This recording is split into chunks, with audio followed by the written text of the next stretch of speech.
दीपाली सालवे, महाराष्ट्र की state general secretary और अभी पीएचडी कर रही हूँ मुंबई यूनिवर्सिटी में सोशियोलॉजी डिपार्टमेंट से। तो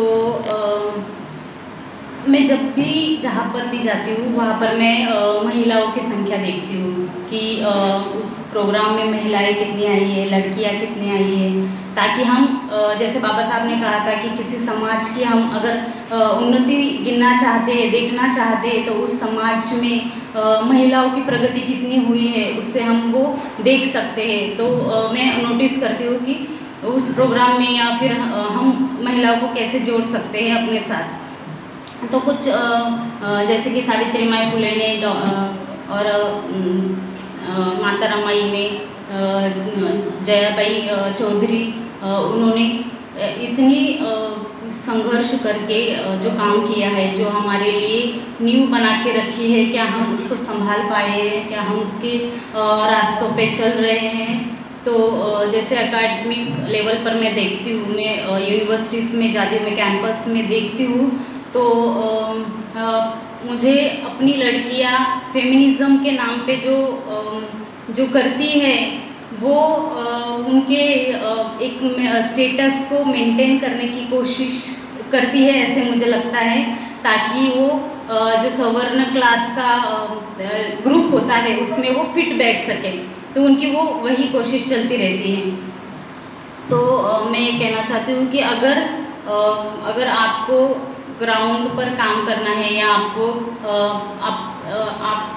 अगर महिलाओं को आगे रखना है, तो हमें जब भी हम अपने प्रोग्राम में जाते हैं, किसी मुद्दे पर बात करते हैं, तो हमें अपने साथ अपनी पार्टनर, फ्रेंड, सिस्टर को लेकर जाना चाहिए, बताना चाहिए कि ये कितना ज़रूरी है हमारे लिए अभी के सिचुएशन में।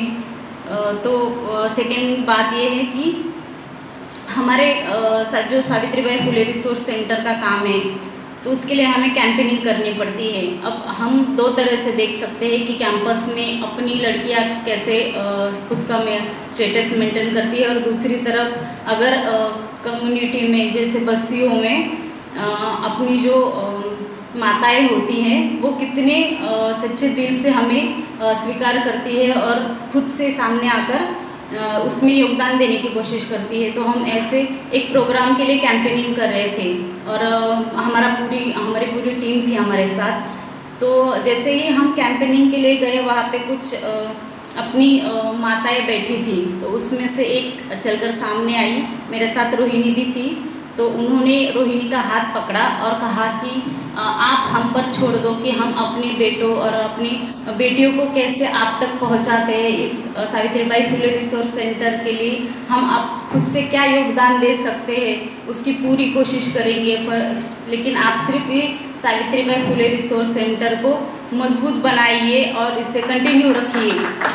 तो मुझे ये थोड़ा मतलब बुरा भी लगा कि उनकी एज हो गई है, फिर भी वो कमिटमेंट है बाबा साहब से, और ये जज्बा है कि ये बच्चे कुछ कर रहे हैं, तो हम जो नहीं कर सकते हैं उनको एटलीस्ट समर्थन तो कर सकते हैं, उनको सपोर्ट कर सकते हैं।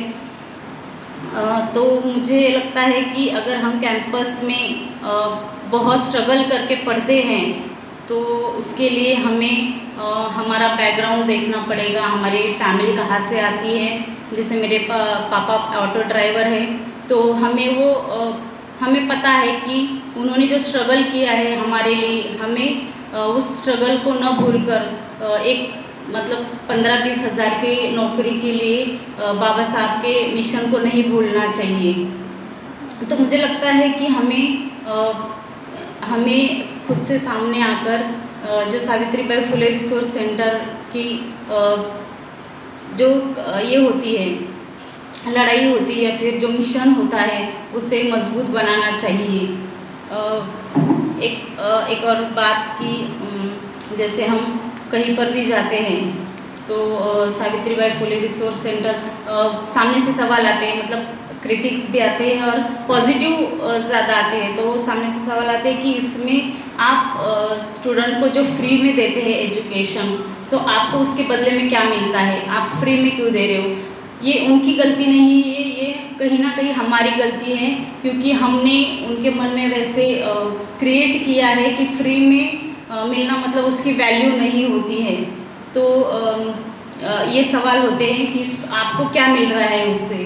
तो मुझे लगता है कि इसके लिए हमें प्रयास करना चाहिए कि हमें कैसे ज़मीनी स्तर पर काम करना है और धीरे धीरे उनके मन में जो डाउट होते हैं उसे ऐसे एग्रेसिवली रिएक्ट ना करके पोलाइटली उन्हें जवाब देना चाहिए, समझाना चाहिए।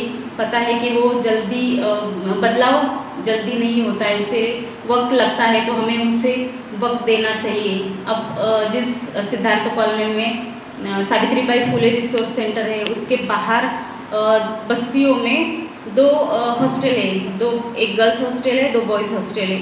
वहाँ पर SC ST OBC और माइनॉरिटीज़ के स्टूडेंट के एडमिशन होते हैं जो समाज कल्याण मंदिर से किए जाते हैं। हमने उसमें से वहाँ पर दोनों हॉस्टल में बहुत कैंपेनिंग की।